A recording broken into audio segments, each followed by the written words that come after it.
পুরো বিশ্বের মনোযোগ যখন ইরানের দিকে, তখন গাজায়ও হামলা চালিয়ে যাচ্ছে ইসরায়েল।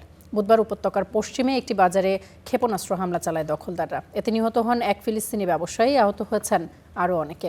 ইরানে হামলার পর থেকে গাজায় আক্রমণ কিছুটা কমেছিল, তবে এখন আবারও হামলা বাড়িয়েছে ইসরায়েলি বাহিনী।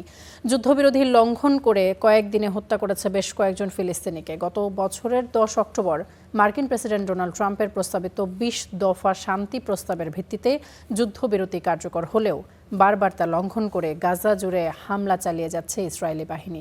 তথাকথিত হলুদ রেখার পাশ দিয়ে কেউ চলাচল করলেও তাদের উপর গুলি চালানো হচ্ছে।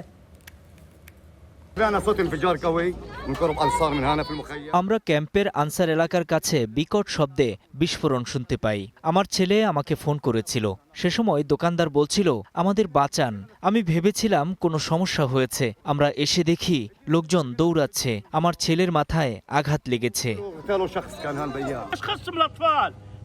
শিশুদের দোষ কি?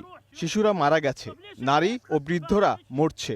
আমাদের দোষ কি? আমরা শান্তিপ্রিয়, কিন্তু ইসরায়েলিরা শান্তি চায় না। গোটা মধ্যপ্রাচ্যে শান্তি চায় না, তারা পুরো বিশ্বের সাথে যুদ্ধ করতে চায়।